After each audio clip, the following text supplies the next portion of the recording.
The perfect marriage, eh? Yes, that's what I had. Or at least as far as I was concerned, that was indeed the case. My wife Hilly and I had tied the proverbial knot nearly 20 years ago. In fact, the 20 years were up in a few weeks' time, the 10th of December, and I could honestly say that I couldn't have changed much to have made our life together much better. We had the odd argument, of course, but the making up was always that much sweeter. That's just the way we were. There had only been one really black period in our marriage, and that was in the second year.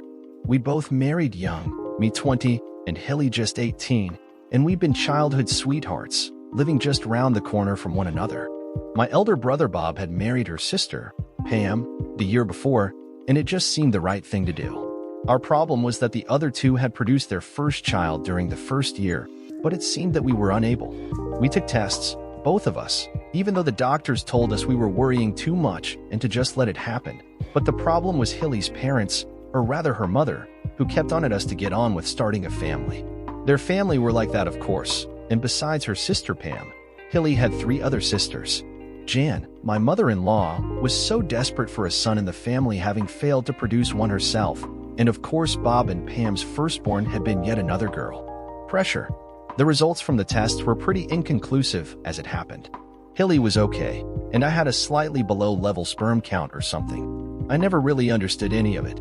The doctors assured us that it wasn't too serious, and that all was okay, and to just be patient, and that our first baby would surely make its own mind up when to arrive. We were patient, but that didn't mean it didn't put strain on our marriage. Fortunately, we didn't have to wait too long as it turned out, and during our 3rd year of marriage, Hilly produced just as the doctor had promised. Linda, a beautiful little baby in all respects, but yet another girl.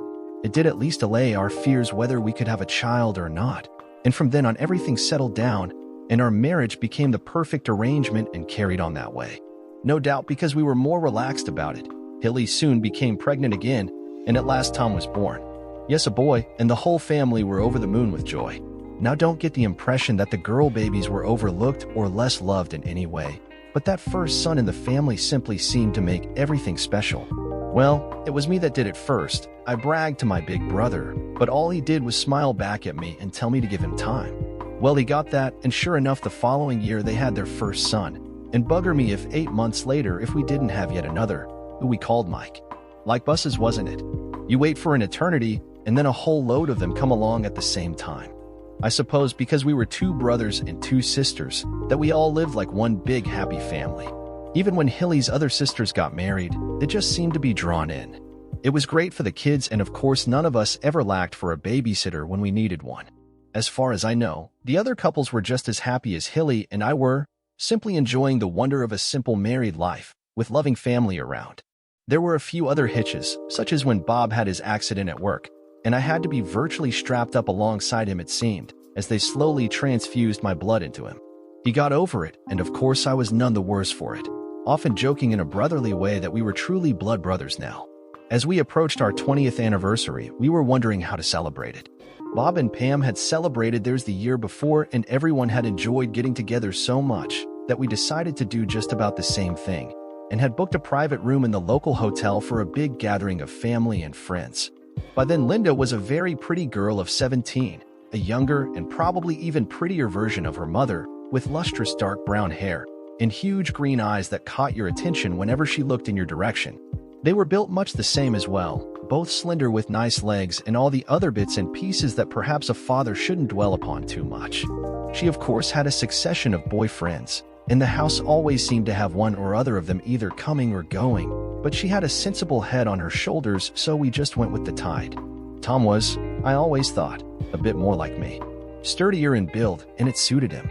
He loved rugby just as Bob and I had at his age, and at almost 16 he was already a regular choice at fly half for his school first team. And young Mike, the youngest, well, perhaps he was going through a difficult period, and not being as good at sport as Tom, or for that matter as popular as Linda, poor Mike wasn't having the best of years. Nothing serious, you understand. He was very intelligent, probably more so than the other two, and did very well at school. Just acting like a perfectly normal, totally impossible to understand teenager. That day, perhaps I should have been more understanding that day. Perhaps I should have ignored the mess he'd left on the dining table. Perhaps I should have just cleared it up after him. But did I? No. You're not going out till you've cleared up that mess, Mike. I told him firmly. I'll do it later, he replied sulkily. You'll do it now, Mike, I insisted. Why are you always picking on me? He shouted back, losing his temper. I'm not, I spoke abruptly to him. You're a member of this family and you'll abide by our rules the same as the others. Who's going to make me? Mike almost cried, really losing his rag. I am. I got back at him, beginning to lose mine. I'm your father and you'll do as I say. My father are you? He screamed back. You sure about that? I came to a sudden halt, my next riposte still buried in my throat, shocked at what he just said. Sorry, Dad, Mike jumped in with, a pained look on his face. Sorry, Dad, I didn't mean to say that. I'll clear it up straight away.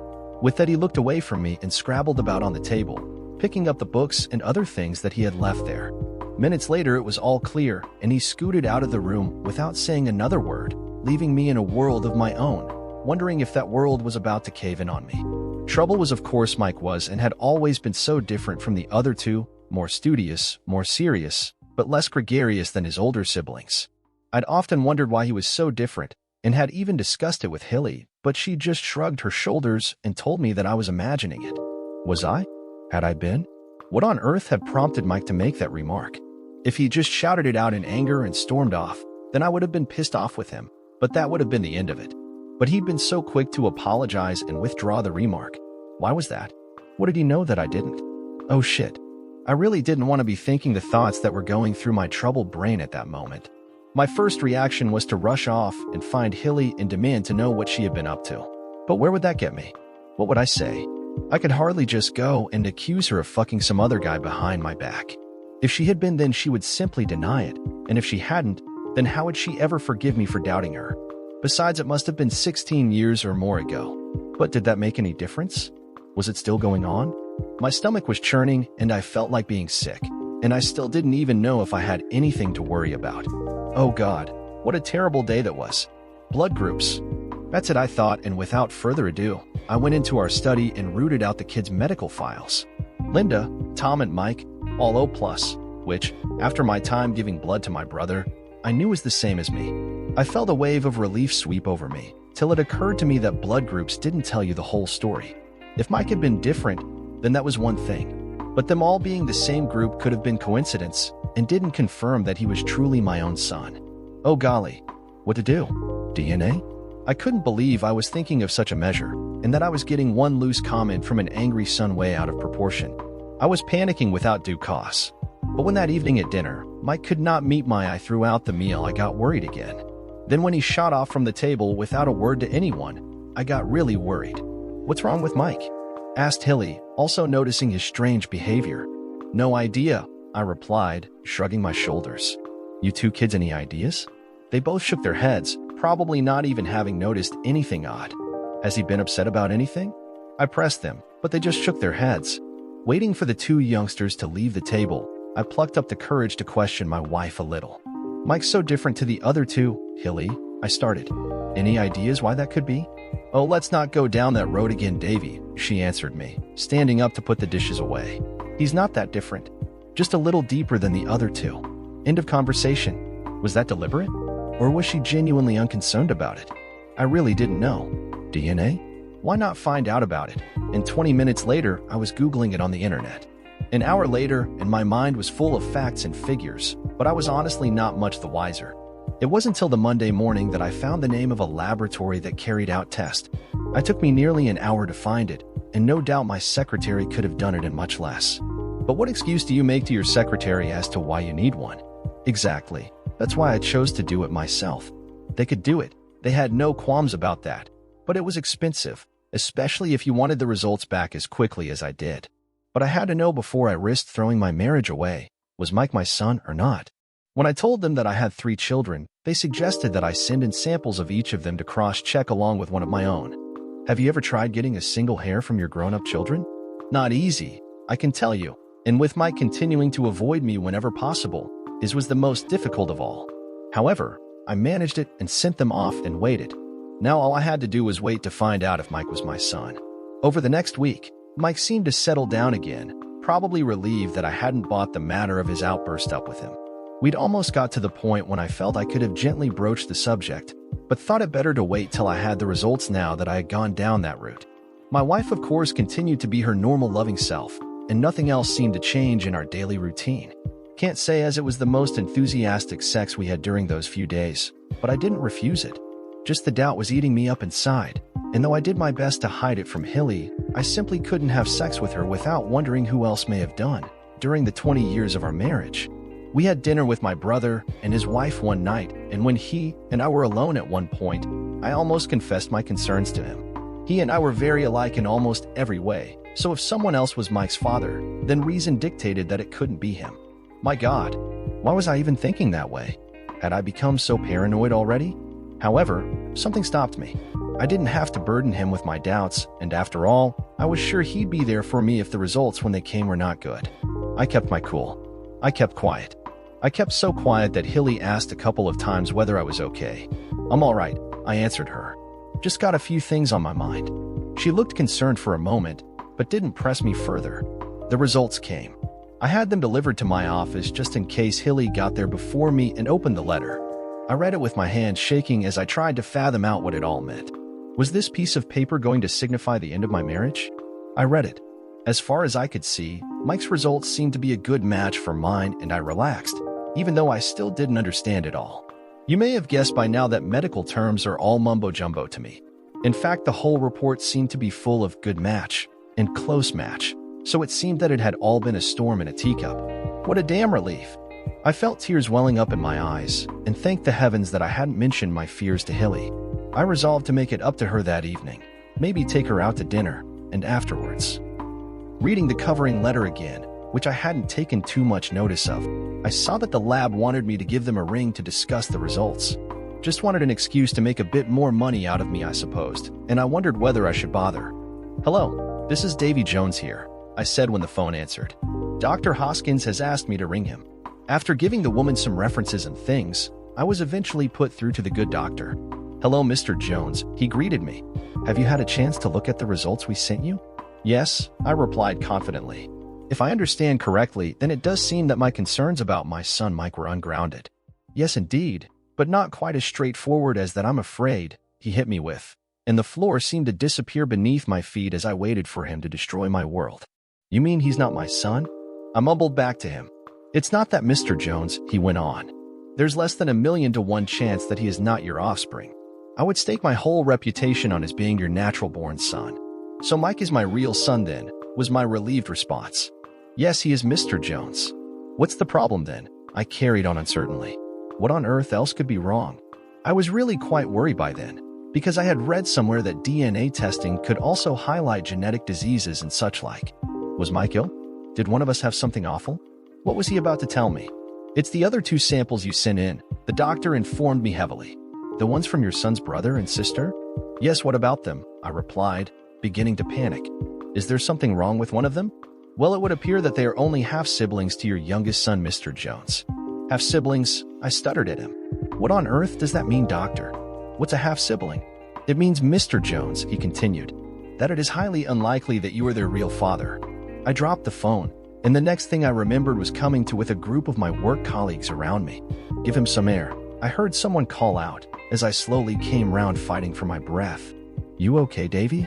asked another voice, and I nodded my head, trying to stand back up. They helped me, and I found myself sitting in my chair, people mumbling behind my back about how hot it was in the office and what strain they were all under due to the workload. What a load of nonsense. If only they knew. They got someone to run me home, telling me to take the rest of the day off. I was grateful that when I got there, that the house was empty, Hilly being out at her part-time job, and the kids at school. I had to do it. I dreaded doing it, but I had to. With trembling fingers, I redialed the number of the laboratory, and within moments I was speaking again to the doctor, apologizing for cutting the line earlier. "Sorry, Mr. Jones," he said. "I should have given you a bit more warning, but all we operate is a postal service, and it's sometimes very difficult." I told him I understood, that I was okay, and he went over the test results with me again. Mike was undoubtedly mine. Linda and Tom were very unlikely to have been my children. But the results said all the matches were good or close, doctor, I pleaded. Could there be some mistake? If we'd had only other one sample, he explained carefully. We may well have asked for another sample to verify, but with 2 samples, it's almost 100% sure. The 2 of them are full brother and sister, but I'm afraid it's unlikely that you're their father. But you said they were close, I reiterated, desperately hanging onto the slimmest thread of hope. What does that mean? Do you have a twin, Mr. Jones? He cautiously probed. Or maybe a brother? My brother, I exclaimed excitedly. What the hell's he got to do with it? You must draw your own conclusions, Mr. Jones, the doctor droned on. If you could get us a sample from your brother, then we could do some verification. But I was no longer listening. My perfect little world had indeed come to an abrupt end. What to do about it? Did I want to end my marriage? Did I want to end my lifetime relationship with my only brother? You can change your wife, but you sure as hell can't change your brother. Would it just be better to carry on as if I knew nothing? Carry on living a miserable lie? I couldn't. Anyway, what about Mike? He knew something, that was for sure, but it appeared he had the wrong end of the stick. I would certainly see my son Mike in a different light from then on, but would I love Linda and Tom any less? I couldn't imagine that I would. How could I? They were my children, whether it was my sperm that created them or not, and no little piece of paper was going to change that. What about Hilly? Now that was the question. What about the bitch? And my bastard of a brother for that matter. And Pam, my sister-in-law. What about her? How would she take the news? How would the rest of the family take the news? Too many questions left my mind spinning. Oh God, this was all so complicated, and I didn't feel up to the challenge. I remembered going out of the front door and starting to walk down the street, but the next thing I could recall was waking up in hospital with bandages all over my arms. I'd fallen in front of a car while piss-blind drunk, but I didn't know that at the time. Davy, are you okay? I looked around to see who had asked the question, but it hurt. It hurt like hell. Recognition dawned, and I realized it was my ex-wife talking to me. No, not yet anyway. She was still my wife. I didn't say anything, or at least anything significant. Just didn't know what to say. How about, "Hi honey, just discovered 2 of the kids are not mine, and that you've been fucking my brother. Have you had a nice day? What's for dinner?" Just doesn't sound quite right, does it? In any case, turned out that my injuries were far from life-threatening, and the next day they sent me home. Couldn't do all that much to help myself though, so I bided my time while I had to rely on Hilly to minister to me. Give me time to think, time to plan. Waste of time though, and I still didn't know what to do, but somehow Mike and the other 2 kids seemed to be the central issue here. Whatever I decided, it had to look after their interests, even if mine had to suffer. From then on, Hilly's interest would come a poor last. All I did know was that our 20th wedding anniversary was looming, and the room was booked for our big dinner. It would have to be sorted by then. Within a week or so, I was more or less back to normal, at least physically, and everything seemed to return to the way it had been, while I thought out what to do. Except for Mike, that is, and he seemed in danger of going off the rails, and was just the right age to do it. "You'll have to speak to him, Davy," Hilly said late one evening. "I don't know what's wrong with him. He just doesn't seem to want to speak to me anymore." "I'll talk to him," I promised. "Any idea what's wrong with him?" She questioned me. "I've got some ideas," I replied shortly. "Want to discuss them with me, Davy?" "Not really," I replied, which brought her up short. The opportunity arose the very next day, when I caught him on his own in his room, and short of pushing me out of the way, he had way to avoid me. "Want to talk about what's bothering you, son?" I started gently. He just shook his head. Didn't want to talk. "Would it be anything with the other day, Mike?" I urged him. About our relationship." Mike looked up at me, and I couldn't but help notice the tear in his eye. Suddenly, he looked more than his tender years. "You don't know Dad, do you?" He challenged me. "I might know more than you think, son," I countered him, trying to retain the smile on my face. "Then why don't you do something about it, Dad?" he whined. "Why do you let them get away with it?" Hang on. This wasn't going the way I thought it would. It didn't sound as if we were talking about the same bloody thing. "Get away with what, son?" What the hell else could I say? "You really don't know, do you, Dad?" he repeated. "Apparently not, son," I had to admit. "It's Mom and Uncle Tim, Dad," he told me in not much more than a whisper. "When you're at work, once a month or so. It's so damn embarrassing. Uncle Tim. Bugger me." Tim was his husband, another of Hilly's damn sisters. "Oh, that," I muttered pathetically, at a loss for anything else to say. "They've been at it for years, Dad." My offspring informed me further. "Linda reckons that I'm Tim's son and not yours."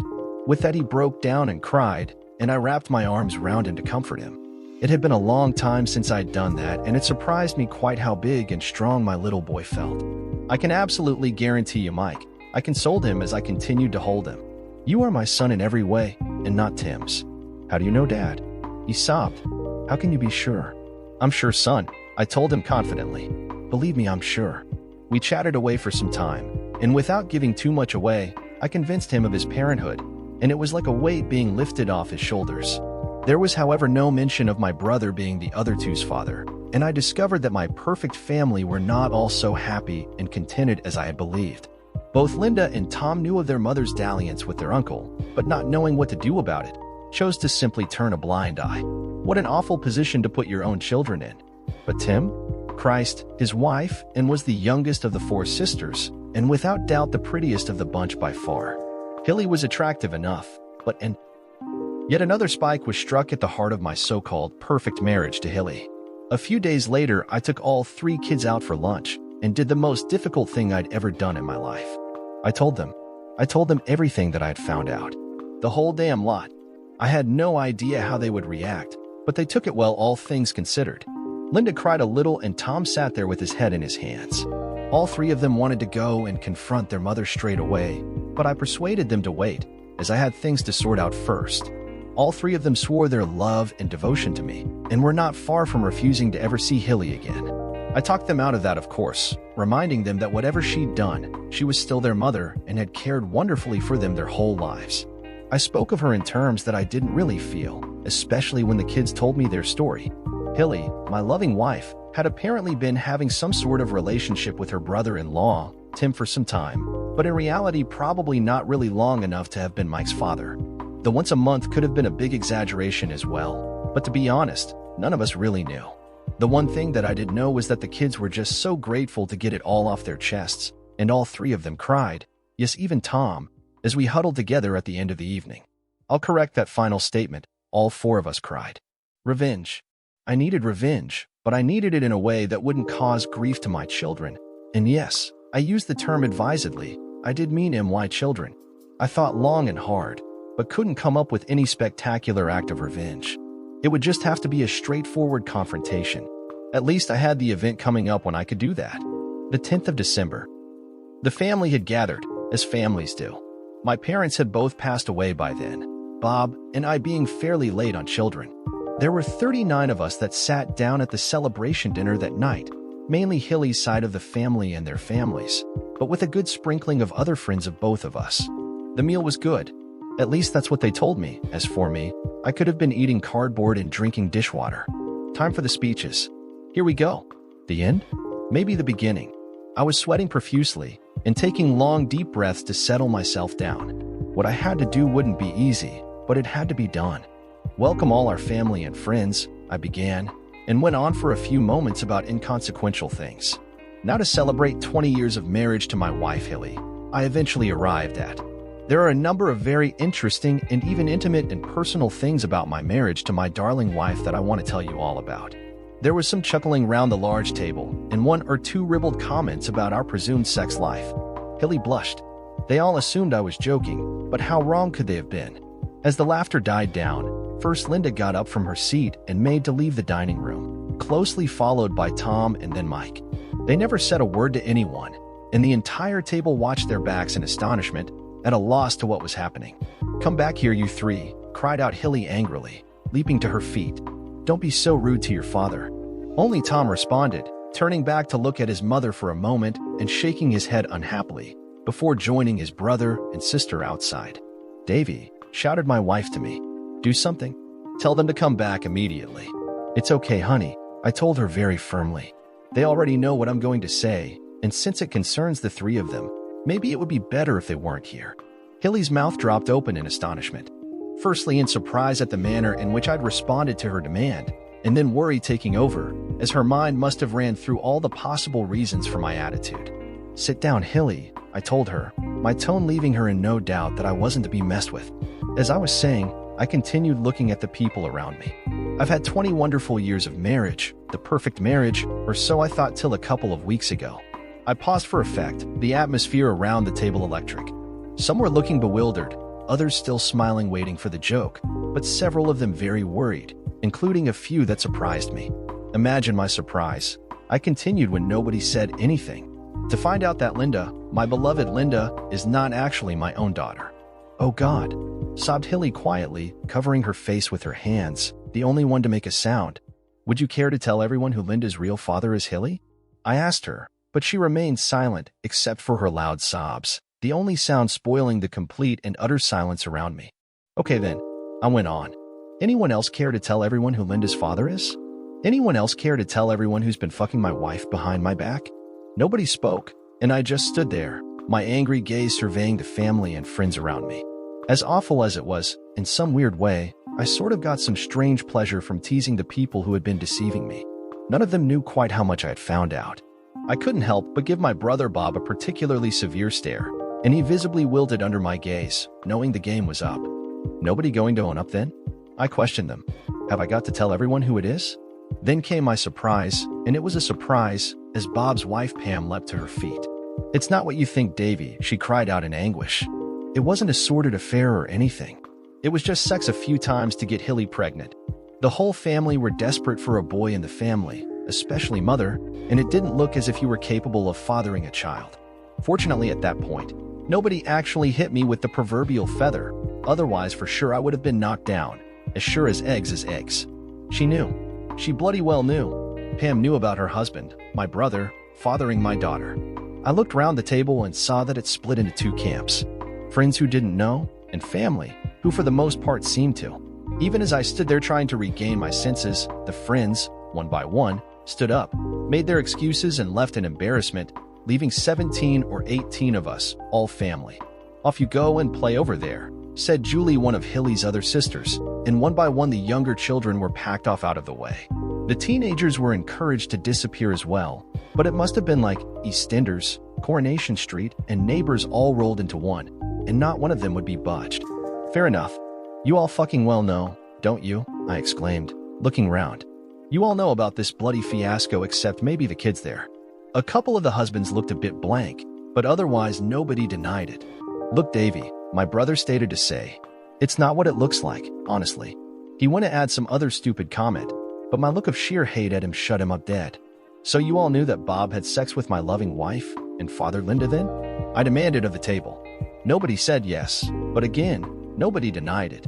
"It was only 3 times, Davy," hyped up Pam again. "Just enough to get her pregnant." Whose damn idea was this in the first place? I shouted aloud at them, my temper beginning to flare. Again, nobody said anything, but simply too many glances were directed at Jan, my mother-in-law. I might have guessed it. "Thanks, Mom," I said to her solemnly. "Your desperation for a son in the family has cost me my marriage." "No," cried out Hilly, at last deciding to take part. "Please don't say that, Davy. You can't mean it. I couldn't live without you. Surely you can forgive me just one mistake." "One mistake?" I asked her. "Just one mistake?" "Of course, honey," Hilly sobbed at me. "It was just that one time. It seems terrible now, but when Mom planned it all out all those years ago, it seemed to make sense." "What about Tom then?" "Well, he's yours of course, Davy," she whined. "What do you mean?" "Wrong," I informed her.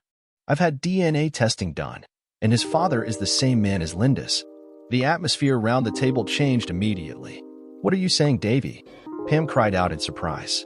"You heard me, Pam," I told her. "If my ever-loving brother there is Linda's dad, then he fathered Tom as well." Silence. That piece of information was obviously new to the table, or at least to most of them. "You bastard, Bob," Pam rounded on her husband as realization dawned. "You promised me. You promised me, and then you went off fucking the bitch again." Bob just put his head down wishing he was somewhere else. "And you bitch," Pam screamed at Hilly. "I agreed to let you have my husband just that 1 week, and then you carry on fucking him." With that, she took 3 steps towards her sister and slapped Hilly mightily hard round the face. "Bitch, whore, bleeding cow," she berated Hilly, hitting her yet again and again, only stopping and bursting into tears when one of the others pulled her off her younger sister. "Happy, Mom, are you?" I spat out at Jan, but all she did was stare back at me blankly. "So who else has been screwing my wife behind my back then?" I challenged them when nobody else spoke, looking across directly at Tim, who was sat on the other side of the table from me. "You bastard," screamed Julie alongside me. Now that one caught me out as well. "It's true what they told me that night, wasn't it, you bastard? You did fuck her that night at the party." "Hello? What was going on here?" Julie was screaming at her husband Ted, and he was looking sheepish, denying nothing. "And you, my darling sister," she shouted at my wife. Have you fucked all your brother-in-laws, you bloody whore? Well, she's certainly done Tim over there. I threw in heartily, really beginning to enjoy the whole show. Me. What? I haven't. That is. Tim didn't even lie very well, nor was he very agile that night, completely failing to dodge his wife's fist as she clocked him one slap bang on the nose. Don't come back to our house tonight, and screamed at her husband. In fact, don't ever come back. That goes for you as well, Pam spat out at Bob. I'm divorcing you and never want to see you again. The three aggrieved sisters linked arms and made for the door. You're no sister of ours, they shouted back at Hilly as they stormed out. Happy now, Jan? I asked my mother-in-law, but her expression never changed as she sat there staring straight ahead, while Hilly continued to sob into her arms. Sorry, Davy, Alf. My father-in-law broke in at last. If I had known. He broke off, lost for words, but was the only one of the turds who'd made any effort to apologize. Then Brother Bob came round the table towards me, holding his hands out, a look of utter shame on his face. Davy, he coughed out. Davy, what can I say? Nothing, you bastard, I spat back at him, and with no real force behind it, I swung at him and caught my brother right on the point of his chin. Not much force maybe, but the timing was perfect, and he staggered back till he tripped over a chair and went sprawling on the floor and made no rush to get up. I guess you could say that the party broke up about then. Seemed the fun had gone out of the whole evening. Hilly never came home that night, and in fact, except for collecting a few things, she never came home again. The kids refused point blank to speak to her for some time afterwards, but hate her as I did, I had to think of the kids' long-time welfare. Eventually they came round and accepted her back into their lives, but never the same as before. I was dad, and she was. Well, I guess she became more like a favorite aunt of some sort. The whole family thing split apart, two of the three sisters who had walked out that night getting divorces, only Pam staying with Bob, though she gave him a hell of a run around, deciding that what was good for the goose was good for the gander. Pam came round a couple of evenings later when the kids were out, and it rapidly became apparent what she had in mind. Whether it was revenge for her, or to give me some payback, I never found out, but payback I got.